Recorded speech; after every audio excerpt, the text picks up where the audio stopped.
The Address by Marga Minko. Background and explanation of the story. The Address, a story of guile and deceit in the name of friendship. The story is set in the Netherlands.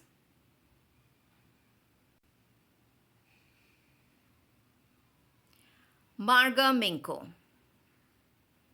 Born in Genneken to an Orthodox Jewish family, Marga Minko was a Dutch journalist and writer. In the early part of World War II, Minko lived in Breda, Amersfoort, and Amsterdam.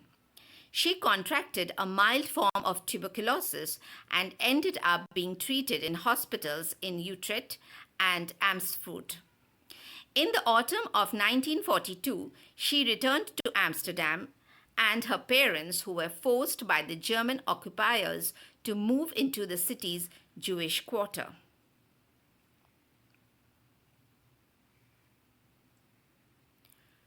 The picture shows the German occupation in the Netherlands.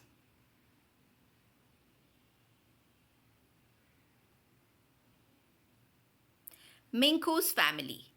Later in the war, Minko's parents, her brother, and her sister were all deported, but having escaped arrest herself, she spent the rest of the war in hiding and was the family's only survivor. She also received a new name, Marga Faze, the first part of which she continued to use. Minko married the poet and translator Bert Wotan, who died in 1992, whom she had met in 1938 and with whom she hid during the war. After the war, they worked on a number of newspapers and magazines. They have two daughters, one of whom is the writer Jessica Wootton.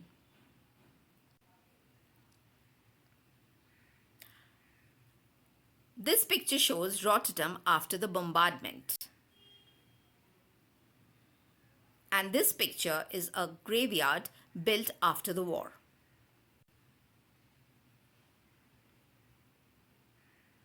The Address.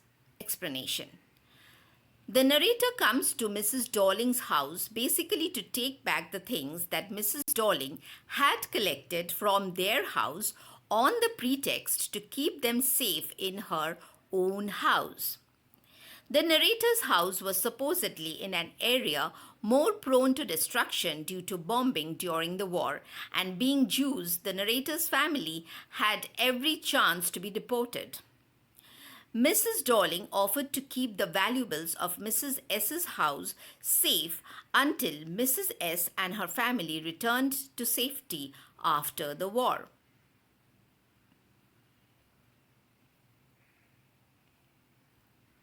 The war gets over and Mrs. S. and her family perish in it, except for her daughter, the narrator.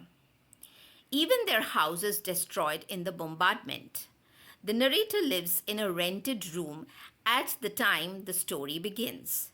She had grieved over the loss of her family for long and then thought of bringing back the old articles of their house from Mrs. Dorling's house. She expected those things, the table silver, the decoration pieces, vases, crockery, and so on, to be locked up in trunks, waiting to be touched by her. However, to her utter dismay, she finds that Mrs. Dorling refuses to recognize her at first and then is rather displeased to see that even one member of Mrs. S.'s family has survived the ravages of the war. The narrator notices that Mrs. Dorling was wearing her mother's cardigan. Mrs. Dorling refuses to let her into the house or talk to her. The narrator returns without accomplishing her mission. She remembers her meeting Mrs. Dorling the first time in her life at her house. Mrs. Dorling was a shabby-looking, broad-backed woman wearing a shapeless hat. She was struggling with a heavy case full of articles she took from Marga's mother. When Mrs. S. wanted to introduce Margot to her, Mrs. Darling only nodded passingly. This surprised and offended Mrs. S for the first time. She told Mrs. Darling's address to Margot at that moment, number 46 Marconi Street, and told her to remember it.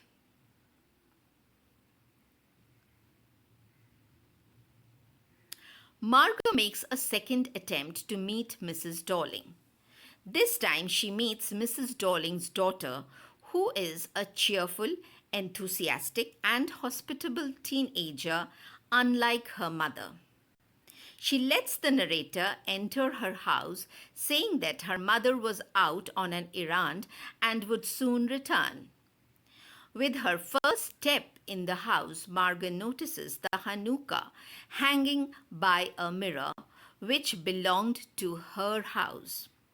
Next, she enters the living room, which was set up with things only from Margot's house.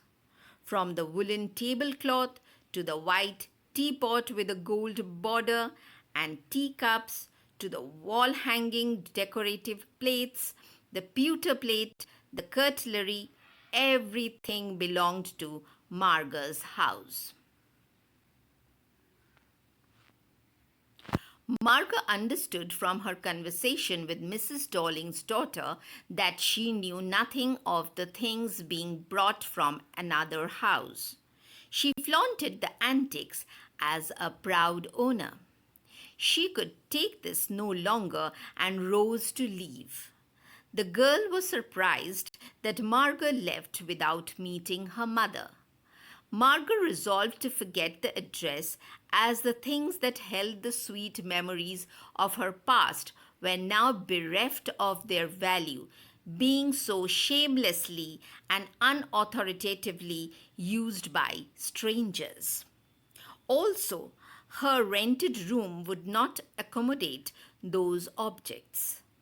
Of all the things she would have to forget, her past, her family, her love, and this address, forgetting this address would be the easiest.